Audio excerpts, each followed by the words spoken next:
Hello, everyone. Um, we are discussing different types of leadership and the way it affects programs and stuff like that. Um, we went over plenty of different types of leadership, and the biggest way I have done my research is through personal experience because I've experienced two different ways of how leadership has been a factor in my wrestling career and now my coaching career.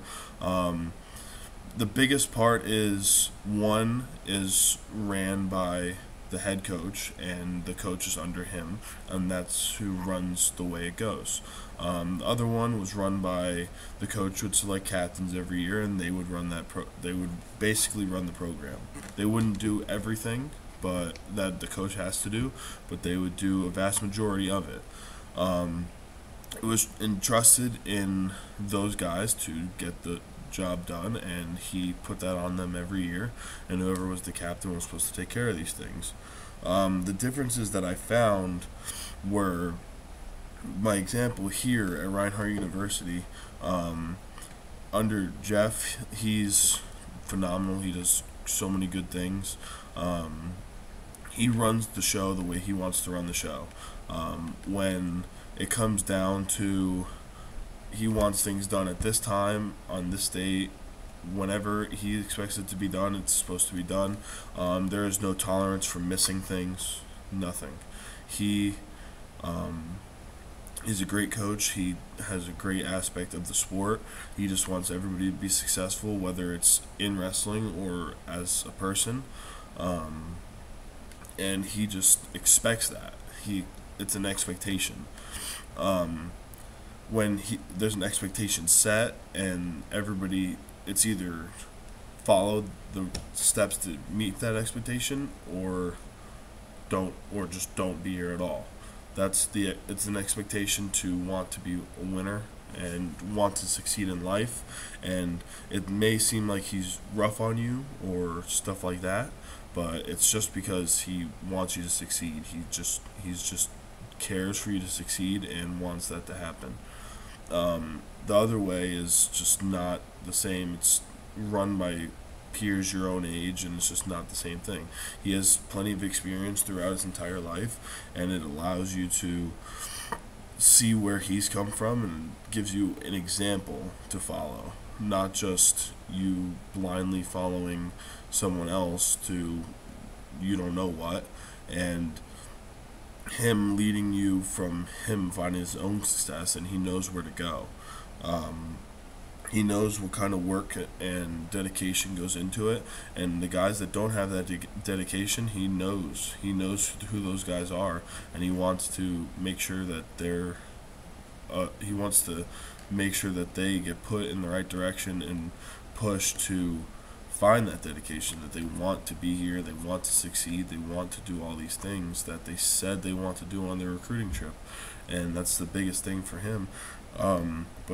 That's what a strong leader looks like.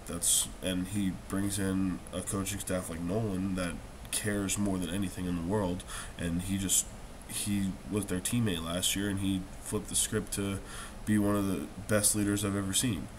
Nolan has succeeded where all these guys want to be. So them following in his footsteps is another thing, same path that Jeff put down.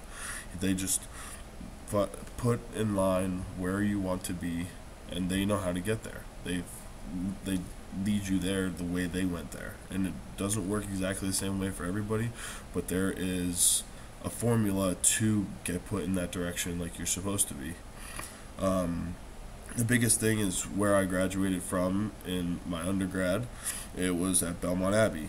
Like I said, it was run by the captains.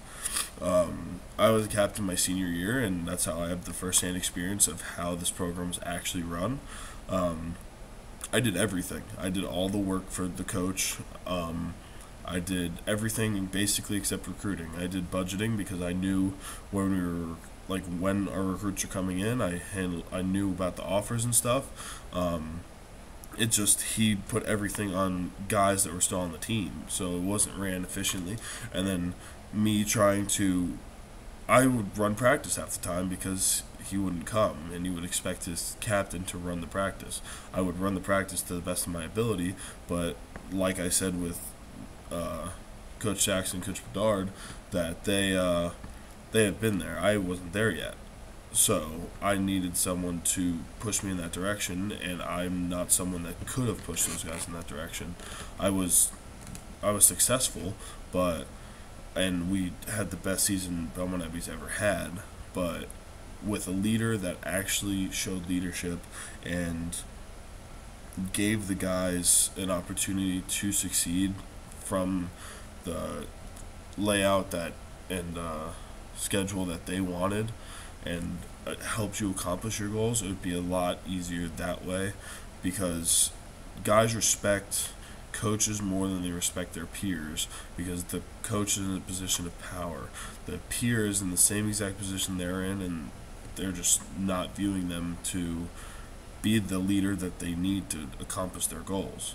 Without having that strong leader, then they don't have anyone to form structure around that opportunity or job or anything, because without that, it won't allow them to be successful. Because the structure is the biggest thing, and if they don't have that structure, it's just not going great, because a peer is not the best person to lead the team. A strong leader is the person that should be leading everything. They know what's going on. They have every detail. They have good relationships outside of the program to stay on top of things, and they know how to manage everything. Because management is one of the biggest parts of leadership, in my opinion, and I'm sure a lot feel the same way.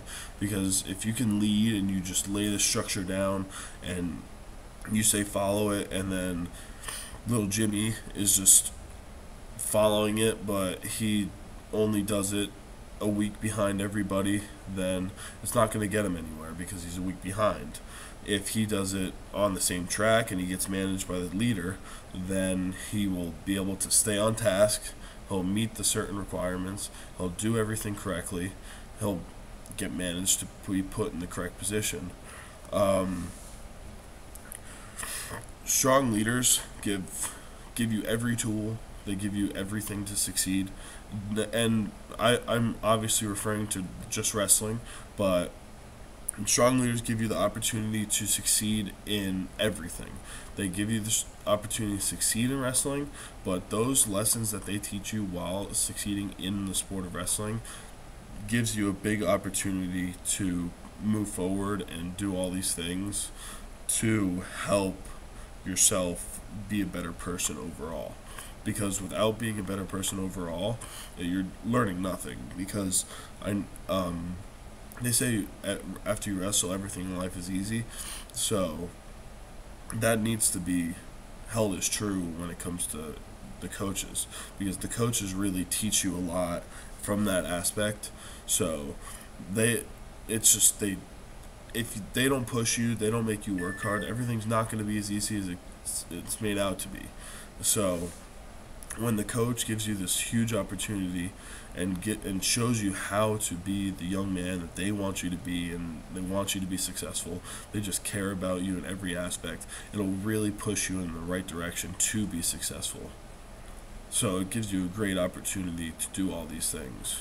And with a strong leader that lays that foundation, gives everyone that chance to be successful and where they want to be in those few years, and without having anyone that's a peer lead them, and the strong leader like a coach to call the shots and run the show, it really gives them a good chance to be successful and do great things. Thank you.